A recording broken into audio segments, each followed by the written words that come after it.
인권, 평화, 미래를 위한 역사행동 민족문제연구소가 만드는 역사 전문 팟캐스트 내일을 여는 역사 시즌4에 오신 여러분 반갑습니다. 자, 오늘 반일 종족주의 반박 마지막 방송입니다.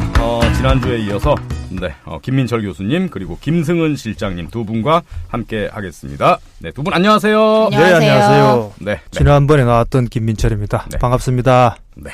네, 안녕하세요. 김승은입니다. 네, 반갑습니다. 네. 오늘은 이제 한일협정 이야기를 지난 시간에 말씀드렸다시피 해볼까 하는데 얼마 전에 두 분이 강제동원으로 끌려간 현장 바로 징용시설을 갔다 오셨다고 들었는데요. 제가 알기론 유네스코 그 세계유산 된 곳 아닌가요? 네. 어떤 일로 이제 다녀오신 건가요? 일본 메이지 산업혁명 유산 시설들이 네. 등재될 때도 저희 민족문제연구소하고 강제동원 피해자들하고 함께 이제 반대 운동을 전개를 했었는데 2017년에 현장 조사를 갔었어요. 걔네들이 2017년 연말까지 그 당시 등재될 당시에 풀 히스토리에 대해서 추가 조치를 실시하기로 한 해였거든요. 그래서 그때 현장 조사를 했고, 그리고 지금 현재 그 현장 조사 이후에 어떠한 변화가 있는지, 네. 아니면 또 특히 내년 초에는 전체 산업유산에 대한 인포메이션 센터를 네. 오픈하기로 되어 있는 시기거든요. 네. 그래서 그것이 어떻게 현장에서 진행되고 있는지를 모니터링하기 위해서 방문했습니다. 그러니까 메이지 유신 그때 그 유산이 유네스코 세계유산으로 지정될 때 몇 가지 조건들이 있었던 거죠. 네. 그러니까 뭐 강제 동원에 대해서 사과하는 표현이 뭐 들어간다든가 뭐 그런 거. 아니 그렇게 구체적이지 않고요. 그건 구체적이지 않았습니까? 예. 그 산업유산이 포함하고 있는 전체 역사를 예. 서술하라. 이런 포괄적인 규정이었고 그것을 충실히 반영하는 인포메이션 센터를 만들 것인가 예. 이런 정도의 그냥 굉장히 포괄적인 규정이라서 예. 사실 그들이 현장에서 어떻게 반영하고 있고 또 특히나 그 현장을 해설하는 가이드들이 예. 어떠한 관람객들에게 방문객들에게 어떠한 해설을 하는지 그리고 그들이 처음 접하게 되는 산업유산에 대한 소개 속에 어떠한 내용들이 포함이 되는지 어디까지를 포함하고 있는지 예. 그것을 이제 모니터링하는 거였는데요. 2017년 현장에 갔었어도 전혀 그 풀히스토리에 대한 반영이 전혀 안 된 상태에서 일방적인 산업유산에 대한 미화 내용으로 구성이 되었고 2년 만에 무슨 안내판이 바뀌겠습니까? 전혀 바뀌지 않았고 오히려 가이드들은 보다 정밀하게 좀 교육받은 듯한 그런 내용들로 해설하고 있는 모습을 요번에 더 확인을 했습니다. 아, 그걸 미화시키는 걸 잘 설명하도록 교육받았다. 그렇죠. 아, 그러니까 이 세계유산 안에 그 유명한 군함도도 지금 포함되어 있는 거잖아요. 예. 그렇죠. 그러면은 그 일본이 약속을 안 지키고 있는 거 아닙니까? 예? 그렇죠. 약속을 예. 안 지키고 있는 거죠. 총회 석상에서 아무튼 당시에 예. 그 대사가 강제 노동 등에 대한 전체 역사를 기록하겠다라고 21개국 회원국뿐만 아니라 다른 나라들은 다 약속을 했는데 예. 그 다음 날 이제 일본 관방장관이 그걸 뒤집었죠. 뭐 어떻게 뒤집었죠? 강제 노동은 없었다라고 이제 뒤집었죠. 예. 뒤집고 그다음에 이제 그래도 하여튼 권고 사항이 그런 뭐 조선이나 중국인 또는 포로 노동이나 제수 노동 등 저런 풀 히스토리 전체 역사를 하라라고 권고를 이제 했는데 네. 막상 일본은 지금 그 풀 히스토리를 이상하게 지금 하고 있습니다. 예를 들면은 군함도에 뭐 살았던 사람의 증언을 듣긴 듣는데 예. 거기에는 마치 조선인과 일본인이 사이좋게 잘 살았다든지 이런 이제 강제노동 자체를 부정하는 그런 증언들만 지금 채워 넣으려고 하고 있죠. 예. 그래서 실제 그 권고 사항을 제대로 이행하고 있지 않다. 예. 더 나쁘게 오히려 활용하고 있다. 그렇게 확인이 되었습니다. 예. 그러니까 유네스코 세계유산으로 지정될 때 그렇게 약속을 해놓고 지금 지키지 않으면 이거 다시 취소해야 되는 거 아닙니까? 그게 그 유네스코도 이제 국제적인 힘 관계가 있기 때문에 취소가 되지는 않을 겁니다. 그럼 우리가 할 수 있는 일은 뭐 어떤 것들이 있을까요? 끊임없이 이제 문제 제기를 해야죠. 제 약속 안 지키고 있어. 그럼 자꾸 그걸 이야기하고 그다음에 잘못된 정보들을 제공하고 있다. 끊임없이 문제 제기를 해야죠. 그리고 이제 그게 유네스코라는 게 아무튼 뭐 보편적인 가치 뭐 개념, 기준 이런 것들을 이야기하는데 그런 것이 제대로 안 되고 있다라는 거를 계속 홍보하는 게 일단 최선책일 겁니다. 그리고 이제 하여튼간 그 핵심이 그 풀 스토리 안에 강제 동원된 사람들의 피해 같은 걸 언급을 해야 되는 건데 그걸 이제 약속을 안 지키고 있는데 반일 종족주의 같은 책이 나와서 강제 동원은 없었다. 뭐 이런 식으로 얘기를 해주니 아베가 얼마나 좋겠습니까? 그래서 이제 지금은 이제 그만뒀습니다만 그 산업유산 전체 등재를 지휘했던 가토 교코가 이훈현을 이제 만났다고 하죠. 그래요? 불러서. 왜냐하면은 가토 교코로서는 이번에 지난번에 인터뷰한 걸 보니까 한국의 시민단체와 일본의 시민단체가 강제노동이라는 이 프레임을 짜가지고 산업유산을 등재하려고 했는데 그것보다는 오히려 강제노동이라는 프레임이 더 크게 부각이 된 걸 가지고 자기들로서는 실패했다고 이제 유산 자체는 그건 다른 말로 하면 이제 한국의 민족문제연구소나 일본의 시민단체 운동들이 성공했다라는 걸 인정한 거죠. 그래서 그거를 뒤집기 위해서 또는 그걸 보완하기 위해서 그러면 한국의 학자를 불러가지고 거꾸로 이제 그 이야기를 할 수 있도록 국제사회에 이제 계속 이제 말로 써먹으려고 하는 거죠. 만났으면 뭐 이렇게 금일봉 같은 것도 좋겠네요. 뭐 그거는 알 수가 없죠. 물론 알 수 없죠. 그냥 추정하는 거죠. 아니 그건 만났는데 뭐 그냥 헤어졌겠습니까? 니돈 내고 오라 그런 소리는 하지 않을까. 그렇죠. 그 밥도 사주고 뭐. 아무튼 뭐 그렇다는 이야기들이 있습니다. 그런데다가 일본 정부가 지속적으로 이제 이 문제를 국제 여론화 시키면서 이게 굉장히 그 한일 간의 문제로 그러니까 우리가 제기하는 것은 보편적 가치에 대해서도 이것이 매우 편향되어 있다. 이런 지적들을 하는데 오로지 이제 한국과 일본이 과거사에 얽매여서 이걸 정치적으로 유네스코 무대에 활용하고 있다. 이런 식으로 이제 피로감을 계속 주는 거죠. 회원국들한테. 그런 프레임을 짜서. 네네네. 그러다 보니까 본질적인 문제들, 이 한국의 문제 제기가 제대로 국제사회에 반영되기보다는 굉장히 정치적으로 접근하고 있다. 이렇게 이제 한쪽에서는 얘기를 하고 있기 때문에 요번에 이제 그 현장에서 더 느낀 것은 단순히 이제 조선인 강제노동에 대한 역사가 있느냐 없느냐가 아니라 정말 사람의 역사가 없다. 산업유산의 현장에 오로지 기술, 어떠한 기계, 뭐 이런 발전들이 어떻게 성과가 되었는지 이렇게 기술의 발전의 역사만을 다루고 있지 정말 그들이 산업유산을 증재할 때는 노동자들의 눈물과 땀과 피의 역사들을 그 일반인들이 써왔던 역사를 교과서에 실리지 않았던 이 사람들의 역사가 풍화되지 않고 없어지지 않고 기록될 수 있게끔 산업유산이 기억해야 된다. 이렇게 등재할 때는 그렇게 선전을 했거든요. 근데 지금 현장에서 얘기되는 것은 기존의 자신들의 노동운동을 통해서 이루었던 성과들조차도 그 역사에서 지워내고 있는 거예요. 자, 어찌됐건 하여간 연구소가 해야 할 일이 점점 많아지는 것 같습니다. 네. 별로 안 좋은 현상이죠. 그 일본의 그 산업유산, 이 유네스코 세계유산이 됐고 이들이 약속을 안 지키는 부분에 대해서도 좀 우리가 관심을 갖고 지속적으로 좀 지켜봐야 될 것 같습니다. 네. 자, 그럼 오늘의 본격 주제. 한일협정 일체 청구권이 완전히 정리되었다라는 이 책에서 주익종의 주장이죠. 이 부분을 살펴보겠습니다. 자, 이제 주익종의 주장을 한마디로 보면 애당초 한국 측이 청구할 게 별로 없었다. 한일협정의 일체 청구권이 완전히 정리되었다. 그리고 그 주장의 근거를 보면 국제법, 국제관계의 식민지배 피해에 대한 배상 같은 건 없었습니다. 한국이 받으려고 해도 그렇게 할 수 없었습니다. 청구권 협정 제2조 3항 향후 한일 양국과 그 국민은 어떤 청구권 주장을 할 수 없다. 이렇게 두 가지 근거를 들어서 이게 얘기를 하는데 어떤 문제가 있는 겁니까 일단?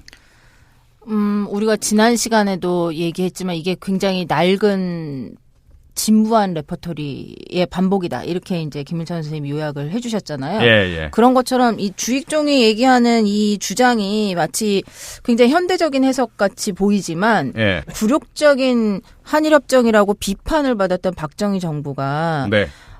국민들에게 한일협정과 한일기본조약과 청구권 협정은 네. 사실은 이런 거야 라고 설명했던 두 가지 핵심 사항입니다. 한일협정을 추진하는 주체들이 네. 우리는 지금 최선을 다해서 5억 달러나 일본한테 받아냈어.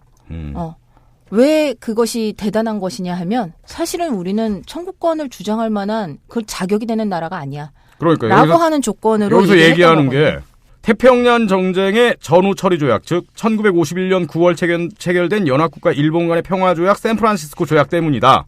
네, 이 평화 조약에서 한국은 일본에 대한 전승국도 아니고 일본의 식민지 피해국도 아니다. 단지 일본에서 분리된 지역이다. 예.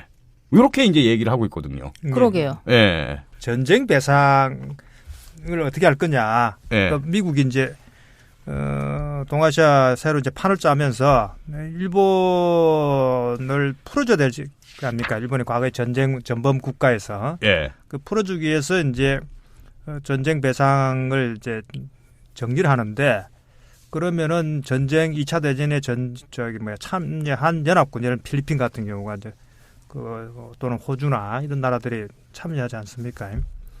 그럴 때 한국의 지위가 뭐냐 하는 이제 문제가 있는 거죠. 예. 그래서 당시 임시정부는 연합군 일원으로 참여했기 때문에 우리도 거기에 배상 책임을 받을 위치에 있다라고 요구를 한 거고, 일본은 뭐 그걸 원래부터 부정을 했던 거고, 그 공작을 한 거고, 중국의 경우에는 중국 장개석 정부는 이제 한국 쪽 편을 이제 들어주려고 했죠. 근데 아무튼 뭐 당시 국제 힘 관계 때문에 결국은 거기에 우리가 전선국으로 이제 참여하지 못한 건 그 부분이 있죠. 그래서 별도로 그러면 한국과 일본은 별도로 그러면은 협정을 체결해라. 그 이야기인 것이지.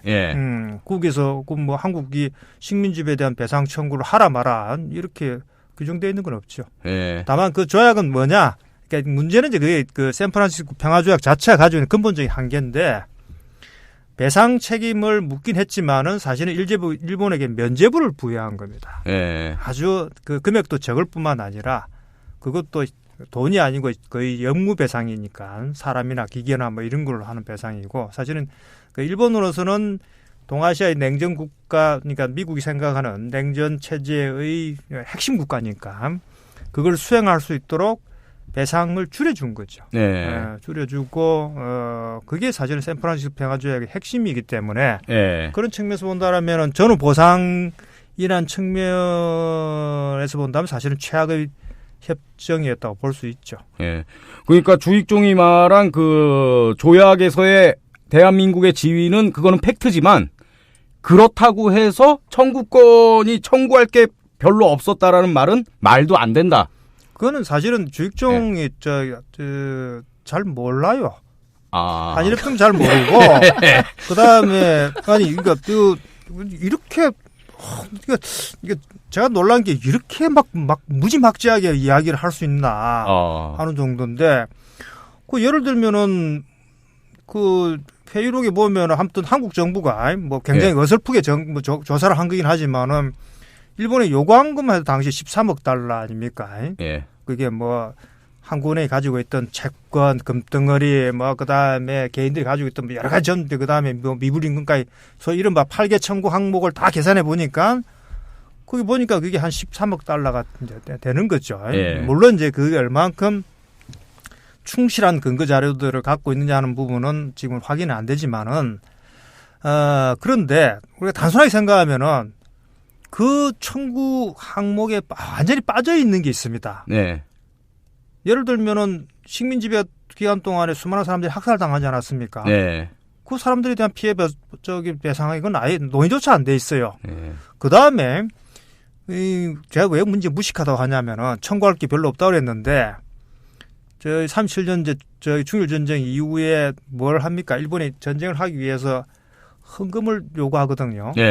그래서 심지어는 어떻게 하냐면 군 단위별로 이제 비행기 헌납 운동을 합니다. 1군 비행기 한 대씩 헌납하는 당시 군이 230개 좀 되니까. 문명기가 많이 냈습니다. 이제 그건 이제 1호고 예. 조선인의. 저희 전에 문명기를 예. 다뤘거든요. 그렇구나. 문명기가 발안한 거죠. 예. 그리고 좀 잘난 척 한번 해봤습니다. 예. 그런데 이제 그 비행기가 대개 기관총을 안 단 놈이 한 7,000원 정도. 예. 그다음에 그걸 단 게 1만 원 정도. 그렇게 조선인들 고열을 짜가지고 헌납이나 헌금한 것들은 아예 이 논의 자체에 들어가 있지가 않습니다. 예. 그러니까 그런 것도 좀 모르면서 청구할 게 별로 없었다라고 그 한마디만 딸랑 해놨어요. 그러니까 완전 진짜 그 우리 교수님 말씀처럼 무지막지한 논리의 비약이네요. 그렇죠. 예. 예. 법적으로도 잘 모르고, 이 국제법의 의미도 잘 모르고, 여기서 실태도 잘 모르면서 그렇게 그 한일협정에 대해서 써놨다는 게 좀 놀랄만하죠. 예. 그런데다가 이 샌프란시스코 조약 자체가 예. 전승국들의 논리에 의해서 일본을 어떻게 전쟁 책임에 대해서 벌할 것이냐 이런 판단 기준을 가지고 판결을 내린 거잖아요. 그러니까 전승국들의 시각과 논리에 기반한 판결인 거죠. 예. 그런데 그 전승국들이 누구냐? 다 식민지를 갖고 있던 제국주의 국가들이에요. 그렇죠. 그러면 예. 한국을 일본의 패전국의 식민지였던 한국을 그러니까 대한민국 이 한반도를 예. 전승국의 지위로 올린다라고 하면 자신들이 갖고 있는 식민지에서도 똑같이 독립을 요구하거나 그렇죠. 그런 보상을 요구할 수 있는 그런 상황이 되는 거죠. 그러니까 이 2차 세계대전 종결 이후에 일본의 식민지 문제는 철저하게 배제시키는 거죠. 한국을 전승국의 지위로 넣을 수 없게끔 차단시키고 처음에는 임시정부와 우리가 연합전선을 폈고 그리고 일본에 대일 선전포고를 했고 그리고 실제 교전이 있었느냐 없었느냐가 중요한 것이 아니라 어쨌든 연합군의 지위를 가지고 우리가 독립운동을 했습니다. OSS. 그렇죠. 그래서 그러한 역할을 했음에도 불구하고 어떻게 보면 일본뿐만이 아니라 이 전승국 연합국들에게 배신당한 거죠, 우리는. 그래서 사실은 이 전후보상 문제가 일본만의 문제가 아니라 이 샌프란시스코 강화조약 체제라고 하는 것 자체가 식민지를 가지고 있었던 제국주의 간의 이 공범 관계. 그래서 애초에 식민지 지배배상에 대해서는 제한적일 수밖에 없었던 논리고 그 전제 조건 하에서 한일 간의 국교 정상화가 논의되어야 한다라고 하는 전제 하에서 사고하는 발상 자체가 사실은 독립된 나라의 어떤 관료나 주체로서는 생각할 수 없는 거죠.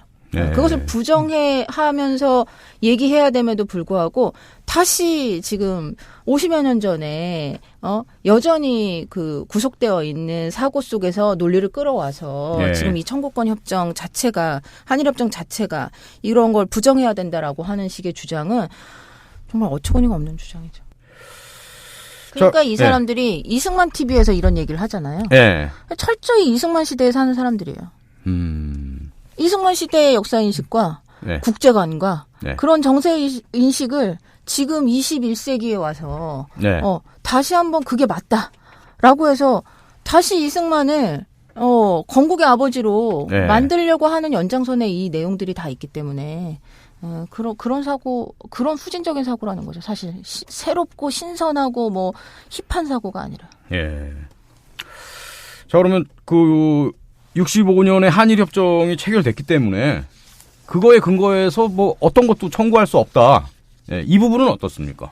근데 하여튼 뭐 일본 주장이 그러니까 이거 2조 청구권 협정 2조 1항에 보면은 완전히 그리고 최종적으로 해결된 것으로 한다. 이제 그런 그 문구가 들어 있습니다. 그 문구를 이제 어떻게 해석하느냐에 따라 이제 한국과 일본이 지금 딱 대립해 있죠. 대립해 있고 요 대부분 판결도 그 해석과 연결되어 있습니다. 그러니까 일본 정부는 그 문구를 가져와서 65년에 완전히 그때 물론 이제 뭐 협상을 할 때 뭐 이제 다 다루지를 못하니까 앞으로 새롭게 뭐 문제 해결되는 것까지 다 포함해서 다 완전히 최종적으로 해결된 걸 한다. 이렇게 이제 주장하고 있는 거고.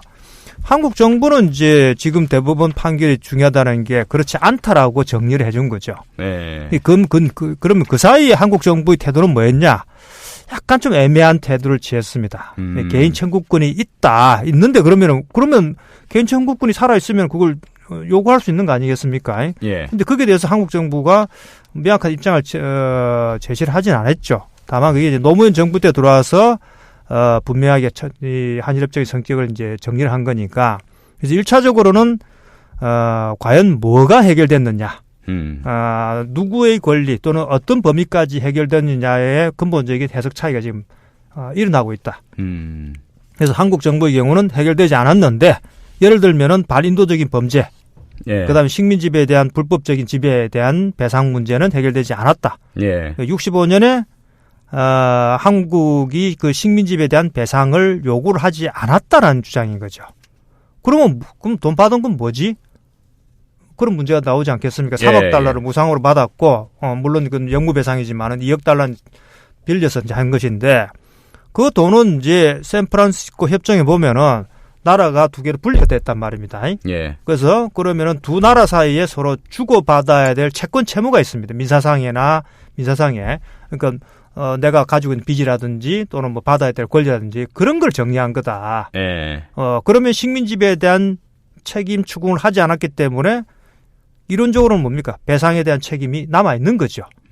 그다음에 이제 두 번째, 그게 따르는 개인들의 불법 지배에 따른 그런 반인도적인 범죄, 위안부 문제나 강제노동 같은 것에 대해서도 역시 그런 정신적인 피해에 대한 배상 책임이 있다. 이게 이제 한국 법원의 판단이죠. 예. 다만 그러면 3억 달러를 받았는데 그 중에 보니까 그 임금, 이게 노동을 했지 않습니까? 예. 임금이라든지 그다음에 은행에 저금했던 강제저축이긴 하지만 그 돈은 3억 달러에 들어있다. 그렇게 이제 구분을 한 거죠. 그래서 받은 것과 받지 못한 것을 한국 정부는 현재 한국사법부도 그걸 구분하고 있는 거고, 일본은 그냥 전부 다 해결된 거라고 주장하고 있고, 예. 그게 이제 이 지금 쟁점의 가장 핵심입니다. 예. 자, 그럼 샌프란시스코 조약도 얘기하고 뭐 여러 가지 얘기들을 했는데 좀 정리를 해서 조금 이렇게 저 같은 경우는 이제 주입식 교육에 익숙한 사람이니까 예, 이렇게 머리에 쏙쏙 넣어주시면 좋을 것 같습니다. 일단은 한일협정 1965년에 있었던 한일협정이 그러면 이게 뭐 좀 첫 단추부터 좀 잘못 이렇게 맞춰진 거 아니겠습니까? 예. 예? 우선 이제 그 조약은 기본 조약이 있습니다. 한일 관계를 서로 이제 두 나라가 서로 이제 국교를 정상화하기 위해서 기본 조약을 맺고, 예. 그게 따른 이제 부속 협정으로 청구권 협정, 그 다음에 어업 협정, 그 다음에 제일교포 지위 협정 이런 것들이 이제 있죠. 문화재 같은 경우도. 근데 문제는 이 그 기본 조약에 그 전에 이제 그러니까 기본 조약에서 한국은 당연히 식민 지배에 대해서 일본이 사죄할 걸 요구를 한 거죠. 예. 근데 일본은 그거를 그 조문석에 넣는 걸 거부했습니다. 거부하고 또 하나는 문제는 뭐냐? 기존의 법들에 대해서 일본은 합법적인 지배다. 네. 1910년에 강제병합조약이 합법이기 때문에 그 이후에 있었던 법들도 전부 합법이다. 네. 그러니까 식민지배 자체가 합법이라는 이야기죠. 근데 한국의 경우는 그게 불법이고 식민지배 자체에 대한 사죄를 요구를 했는데 그게 조문석이 어디에도 들어있지 않습니다. 그러니까 결론적으로 말씀드리면은 식민지배에 대해서 일본에게 책임 추궁을 해야 되는 내용이 조문의 기본 조약에 들어있지 않았다. 이게 사실은 한일협정, 1965년 한일협정이 가지고 있는 가장 근본적인 잘못이죠. 예. 그게 따라서 청구권 협정도 배상에 대한 것이 아니고 네. 그냥 두 개의 나라가 두 개로 분리되면서 서로 주고받아야 될 채권 채무를 정리한 거다. 예. 그렇게 이제 정리가 되는 거죠. 예. 그래서 결국은 어떻게 됐냐? 개인적으로 본다라면 강제동원 피해자나 식민지배에 대한 청산 자체가 불가능해지거나 아니면은 굉장히 위축되거나 봉합되거나 굉장히 소극적으로 된 거죠. 이게 지금까지 그 유산이 남아가지고 오고 있는 거죠. 예. 근데 요새 이제 뭐 이른바 신친일파들이 많이 늘어나고 있는 것 같은데 그 사람들이 얘기하는 게 결국엔 65년에 우리가 받은 돈으로 지금의 이 경제 대국, 세계 10위권의 경제 자랑하는 대한민국을 만든 거 아니냐. 그 토대가 된 게 그 돈이다. 그러니까 일본하고 친하게 지내야 된다. 그러니까 나는 당당한 친일파다. 이렇게 얘기하고 있는 거잖아요. 예. 예. 그 부분은 어떻게 생각하십니까? 그 이제 전제를 하나 빼먹고 있습니다. 어떤 전제죠? 이거 어느 날 잘 살고 있는데, 아하. 잘 살고 있는데 강도가 들어와가지고 예. 우리 집안의 재산을 다 빼앗아 갔어요. 근데 나중에 그 강도가 잡혔어. 예. 근데 이제 그 법에 따라 가지고 다 써버리고 예. 아주 일부만 다시 돌려줬고. 예. 저는 그럼 그 사이에 돈이 아무것도 없지 않습니까? 근데 그렇죠. 없던 돈이 생긴 거야. 예. 이 사람들은 뭐냐면 없던 돈이 생겼다는 것만 이야기할 뿐이지. 예. 그 전에 이 강도가 들어와가지고 자기 재산을 몽땅 다 가져갔다는 이야기는 예. 안 하고 있는 거예요. 예. 그럼 그 돈이 뭐냐? 원래 내 재산의 극히 일부인 겁니다. 그렇죠. 그럼 그 강도가 들어가지 않았으면은 뭡니까? 나는 더 잘 살았을 것이고, 예.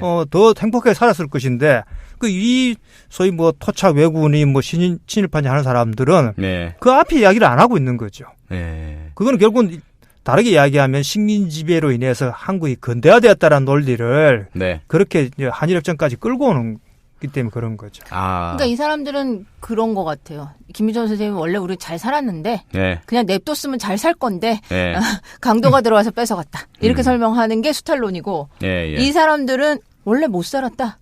그대로 놔뒀으면 굶어 죽었거나 다른 강도한테 빼앗겼을 텐데 오히려 일본을 만나서 잘 살게 기술도 가르쳐주고 발전도 하게 해줬고 토대도 닦아줬고 그런데 패전 이후에 또 한 번 도약할 수 있는 경제개발 자금도 주었다. 예. 이렇게 설명을 하는 거죠. 귀에 쏙쏙 들어오네요. 두 잘 말씀이. 정리를 하셨네. 예. 이게 비유를 이렇게 해주시니까 네. 예, 귀에 쏙쏙 들어오네요. 예. 그런데 네. 그거를 좀 예. 삭히고 얘기를 하자면 예. 이럴 수 있었던 게 일본의 혼자만의 논리가 아니라 아까 샌프란시스코 강화조약을 거듭 얘기할 수밖에 없는 것이 네. 그들이 바로 일본의 식민 지배를 합법화로 인정했고 적법하다. 식민 지배는 적법했다라고 하는 인식을 공유하고 있었고 그리고 일본의 식민 지배를 통해서 어쨌든 이 조선이라고 하는 나라가 어느 정도 발전했다라고 하는 시혜론에 동조하고 있었던 전제에서 출발을 하는 것이라는 거죠. 그건 이제 그 나라들이 다 식민지를 갖고 있던 제국주의 국가였기 때문에. 네. 예. 그런 속에서 식민지 지배에 대한 반성적 접근이라고 네. 하는 것들을 할 수 없는 전제가 있었던 거죠. 그러니까 제약이 있었던 것이고 예. 그것을 바탕으로 해서 기본조약이 체결되었는데 그런 속에서도 각자 양국의 정치적 논리로 해석할 수 있는 여지 예. 각자 다르게 해석해도 이렇게 읽어도 해석이 되고 저렇게 읽어도 해석이 될 만한 애매모호한 문구들이 이제 네. 이 조약상에 등장을 하는 겁니다. 네. 그래서 그런 해석의 차이가 원래부터 계획되어 있었다. 이 조약문 안에는 예. 그런 전제가 있고 또 청구권 협정도 구체적으로 무엇이 청구권이냐로 규정하지 않은 속에서 완전히 최종적으로 해결되었다라고 네. 하는 문구만 있는 거죠. 그래서 해결된 청구권이 과연 무엇이냐라고 하는 것이 이후에 90년대 이후 강제동원 피해자들이 일본 법정에 서서 나의 피해 보상을 요구하고 나의 이제 어떤 권리를 주장하는 데 있어서 계속 장애로 등장을 하는 거예요. 어쨌든 청구권 협정이 일단락되었다라고 하는 법적 논리가 큰 배경으로 작용하고 있기 때문에 그래서 피해자들이 그렇게 주장을 하죠. 그래? 그럼 너희들이 나의 청구권을 해결한 게 도대체 뭔지 네. 한일협정에 관계된 문서를 한번 보자. 도대체 니네들이 해결한 게 도대체 뭔데? 어디까지인데? 라고 해서 한일에 대한 문서가 네. 비공개로 계속 묶여 있었거든요. 그러다가 2005년인가요? 네네네. 공개가 됐죠. 그것을 예. 이제 재판부 1심 재판부 판결에 대해서 예. 주도하신 김민철 아니 선생님이 뭐 주도한 건 아니고요. 어떤 내용이 담겨 있었습니까? 아니 우선 그 전에 이제 그 한국 외교부의 발언이 굉장히 좀 사실 좀 심각했는데 예. 그 피해자들이 일본 가서 싸웠는데 다 졌죠. 진 이유가 60원 한일 청구권 협정으로 끝났으니까 그럼 저 한국 가서 물어봐라. 그래서 이제 거기서 소송을 했죠. 소송을 했는데 재판부가 자기도 또 판단을 내리려면은 내용을 봐야 되지 않겠습니까? 정말 그러면 한국 정부 65년에 이 사람들이 권리를 어떻게 했는지 알고 싶지 않습니까? 예. 그래서 한국 외교부에다가 자료 좀 내가 봐야 되겠다. 그래야 판단을 한. 근데 외교부가 그거는 안 된다.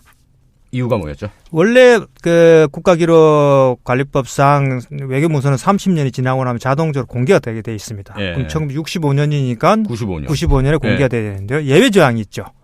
예외 조항은 뭐냐? 이게 국가 이익에 현저하게 네. 나쁜 영향을 끼칠 때. 어. 근데 항상 그렇죠. 예외 조항이 항상 일반적으로 적용되니까. 예. 그래서 이제 그러면은 그걸 이제 공개를 안 하니까 그럼 피해자들이 다시 그러면은 소송을 했습니다. 그때 한국 외교부가 뭐라고 주장했냐면은 이 문서를 공개했을 경우에 네. 한일 관계에 나쁜 영향을 끼치고 그다음에 북한을 이롭게 한다. 북한을 이롭게 한다고요? 예. 그 공문에 그렇게 왔습니다. 뭐 어떤 게 북한을 이롭게 하는 거죠? 이제 그게 공개가 되면은 이제 북한이 나중에 일본과 수교를 할 때 뭐 그걸 이제 활용하겠다 뭐 그런 건지 모르겠어요. 그래서 그때 하도 그거 정말 너무 어처구니가 없어가지고 예. 그래서 그때 성명서를 쓰면서 제목을 뭐라 달았냐면은 그럼 한국 외교부는 일본 외무성 한국 지부냐. 일본 외무성이 주장하는 내용을 그대로 받아들였기 때문에. 촌철살인입니다. 예. 그래서 소송을 해서 이제 1심 재판부가 이거는 피해자들의 권리를과 어떻게 해결된지를 알고 싶은 건 당연한 거니까 공개를 해라 해서 1심에서 이겼습니다. 예. 이겼는데 그럼 이기고 난 다음에 외교부가 가만히 있겠습니까? 아니면은 그래 그럼 공개할 게 아니면은 다시 항소를 하겠습니다. 항소했겠죠. 항소를 하려고 했죠. 예. 근데 이제 그 당시 노무현 대통령이 야 가만히 있어봐. 그러지 말고 나머지 문서도 전부 다 공개를 해. 그건 대통령이 지시를 한 거죠. 예. 그래서 이제 전체 문서를 공개하고 그 다음에 거기에 따르는 후속 조치가 필요하다. 예. 문서 공개를 하고 난 다음에 한국 정부가 그럼 이 피해자들에게 어떤 추가적인 어떤 조치를 할 것인가 하는 것을 다루기 위해서 이제 문서 공개 후속 대책반을 꾸렸고 그 팀에서 네. 추가적으로 피해자들을 어떻게 구제할 것인가. 그 다음에 65년 한일협정이 어떤 것이냐 하는 그런 것들을 이제 정리를 했죠. 예. 그래서 그런 과정을 통해서 문서가 전체가 공개가 됐습니다. 지난 7월 11일에 조선일보에 양상훈 주필 칼럼이 실렸는데 제가 잠깐 읽어드리겠습니다. 우리는 식민극복 성공했는데 왜 실패한 나라처럼 행동하나라는 칼럼인데요. 1965년 한일 국교 정상화에 포함된 청구권 협정은 한국의 일본에 대한 일본의 한국 내 재산에 대한 국가나 개인 청구권이 완전히 최종적으로 해결된 것으로 규정하고 있다. 대신 한국은 보상금으로 5억 달러가 넘는 외화와 물자를 받았다. 이 돈은 한강의 기적, 그 마중물이 되었다. 1965년 일본의 외환 보유액이 21억 달러였으니 우리가 받은 보상금 5억 달러는 거의 4분의 1에 이르는 돈이었다라고 얘기를 하면서 청구하면 안 된다. 뭐 요런 얘기를 하는 거거든요. 네. 어떻게 보십니까? 지금 피해자들이 네. 70년, 80년 전 얘기를 가지고 아직도 보상금 운운을 하고 있다라고 하는 것을 비꼬면서 네.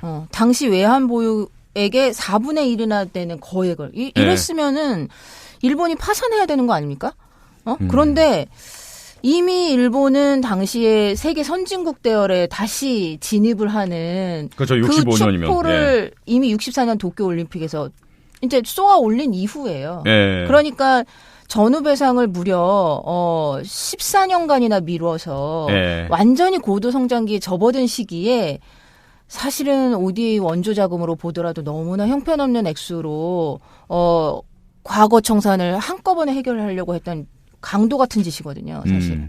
이 내용을 가지고 얘기하는 것 중에 더 이제 어처구니가 없는 것은 네. 마치 우리가 현금으로 일시불로 예. 마치 한국은행에 이 5억 달러가 꽂힌 것처럼 이해를 하게끔 이 글이 써 있거든요. 아, 그런 거 아니었어요?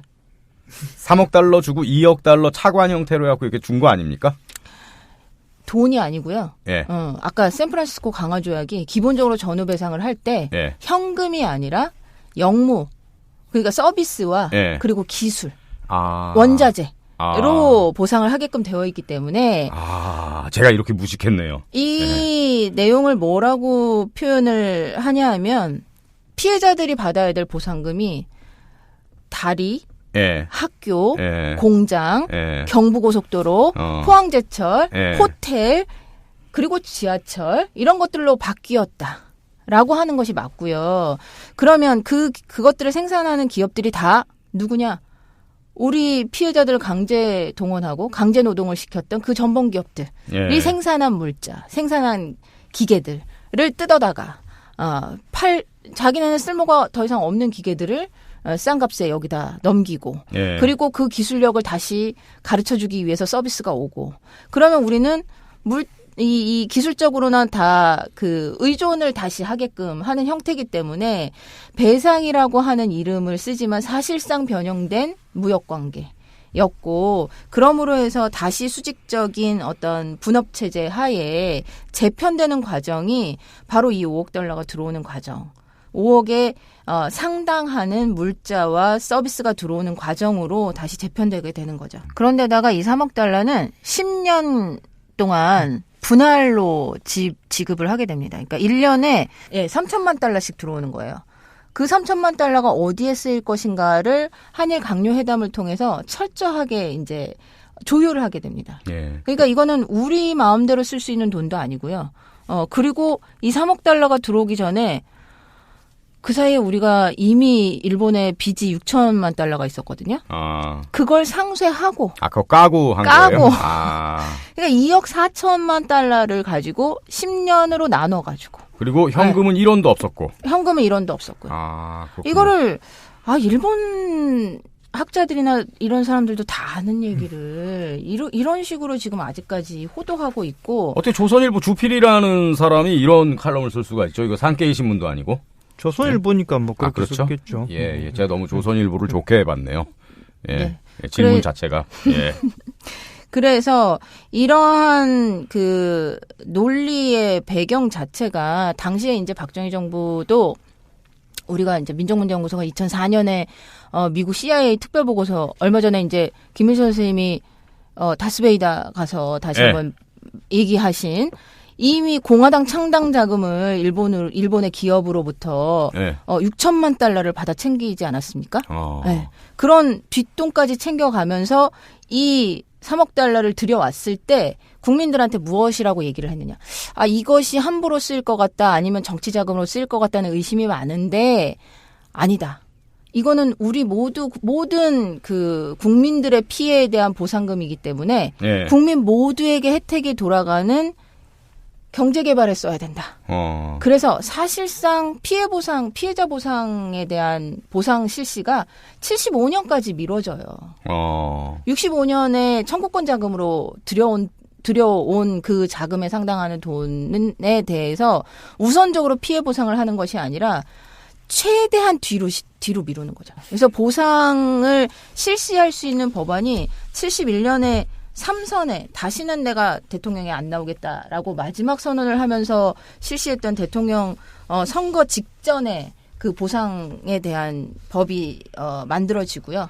그리고 실질적인 보상은 75년에 가서야 이루어지게 되는 거죠. 그러면 실제로 뭐 얼마라도 이렇게 보상을 받은 사람들이 있는 건가요?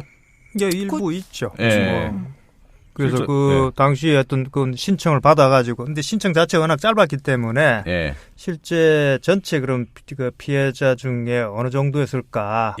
당시 대충 금액을 보면은 한 3% 정도? 전체. 3%요?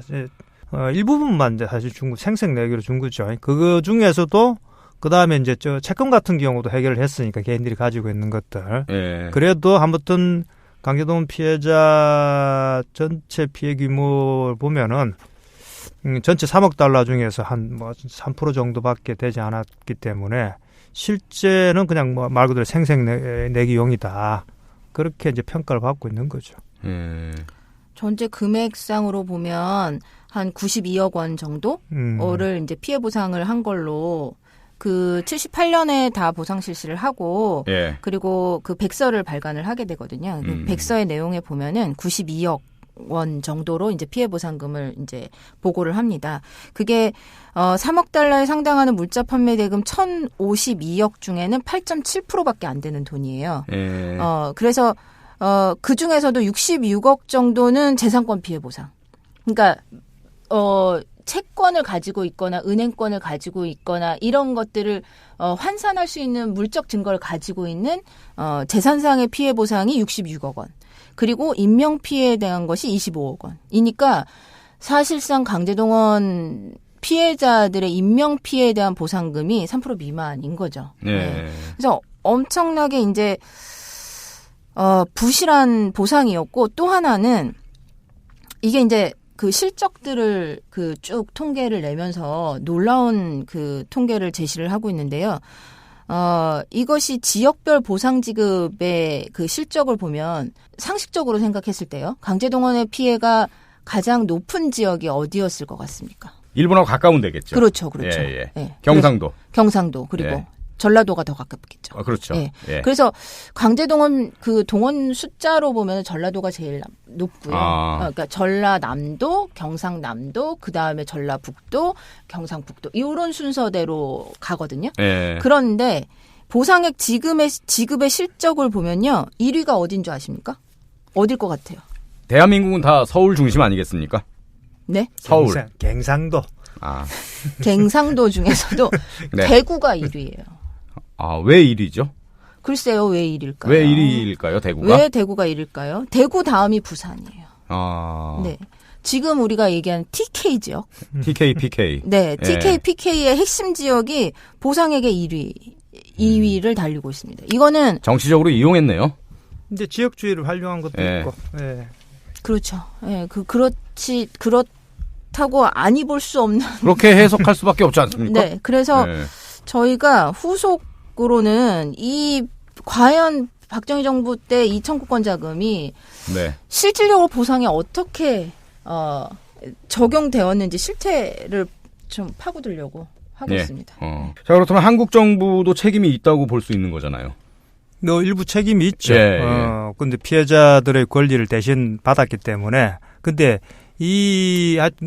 강제동원 피해 문제만 좁혀서 말씀을 드리면은 1차적인 책임은 역시 일본 정부와 일본 기업이 있습니다. 네. 그 다음에 이제 2차적으로 한국 정부도 책임이 있는 거죠. 근데 그 책임의 내용이 다른 거죠. 예.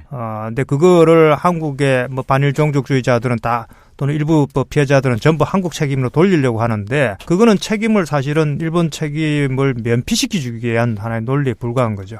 다만 한국 정부는 정부이기 때문에 이 공동체의 구성원들 중에 일부가 피해를 입었다라면 그걸 종합적으로 해결해 나갈 그런 국가의 의무가 있는 거죠. 근데 그 부분에서는 한국 정부에게 조금 유감이 있습니다. 그래서 요 소송에 참여한 사람들 이외에 소송에 참여하지 못한 피해자들, 그리고 군인 구속 피해자들, 그리고 65년 한일협정 때 해결되지 못했던 피해자들이 있습니다. 예를 들면 B급 전범 같은 그러니까 그 해결되지 못한 것들에 대해서 한국 정부가 좀 종합적인 안을 만들고 그걸 가지고 좀 더 적극적으로 일본 정부하고 협의를 하든지 아니면 국제사회에 문제 제기를 하든지 하는 자세가 좀 필요하다. 그래야만 이 문제를 좀 종합적으로 해결해 나갈 수 있지 않겠느냐. 그런 생각을 하고 있습니다. 정부의 그런 자세를 끌어내기 위해서는 또 역시 좀 시민들의 힘이 필요하겠네요. 그렇죠. 그동안 이 한일협정이 얼마나 부실하고 반역사적인 협정이었는가는 사실은 강제동원 피해자들의 끊임없는 투쟁 속에서 증명해 왔고, 또 이 불평등한 한일협정의 굴레 안에서 억압되어 있던 것을 균열을 내고 더 이상 65년 체제로 갈 수 없다라고 하는 것을 증명해 온 투쟁의 역사가 있었고, 그리고 그 속에서 우리가 이 과거청산이라고 하는 것이 정말 공짜가 없다. 이것이 잘못되었던 역사를 통해서 지속적으로 우리는 피해를 계속 겪고 있는 거예요. 더 이상 미뤄서는 안 된다. 바로잡는 데 있어서. 그러니까 그 방법이 외교적으로나 국가적 차원에서 어떤 방법을 취해야 할 것이냐라고 하는 것은 또 국가가 열심히 고민해야 되는 문제고, 우리 시민 차원에서는 이 강제동원의 역사가 잊혀진 역사가 아니라 잘못된 부분을 정말 제대로 기억하고 그것을 기록으로 남기고 네. 그리고 제대로 교육하고 반복되지 않도록 하는 노력들을 해야 된다. 그런 속에서 이제 관심이 필요하다. 이런 이야기들을 하고 싶습니다. 네. 자, 오늘은 이 반일 종족주의 가운데서 한일 협정에 대한 부분에 대한 이야기를 나눴습니다. 네. 자, 우리 내일을 여는 역사 시즌4 문을 열면서 이 반일 종족주의 반박으로 상당히 긴 시간을 할애를 했는데 혹시라도 방송 들으시고 저거 책 한번 내가 좀 진짜 읽어봐야겠는데 뭐 이런 생각은 허덜덜덜덜 안 하셨으면 좋겠습니다. 책을 사시면 진짜 쓰레기를 2만 원어치 사시는 거다. 이렇게 생각하시면 좋을 것 같고요. 어찌됐건 이 책이 정말 독버섯처럼 퍼져나가고 있어서 그에 대한 위기의식으로 우리 민족문제연구소에서 이렇게 시간을 좀 마련을 했습니다. 자, 2주 동안 함께해 주신 우리 김승은 실장님, 김민철 교수님, 고생 많으셨고요. 네. 앞으로 연구소에서 좀 팟캐스트에 대한 좀 지원을 좀 많이 해주셨으면 좋겠습니다. 두 분이 좀 중심이 되셔가지고. 그건 실세한테 한번 물어보십시오. 자, 두 분 고생하셨고요. 네. 자, 우리 팟캐스트는 다음 시간부터는 또 새로운 이야기로 여러분께 인사드리겠습니다. 들으시는 분들 좋아요 그리고 댓글 많이 남겨주셨으면 좋겠고요. 다음 시간에 또 만나겠습니다. 두 분 고맙습니다. 감사합니다. 고맙습니다.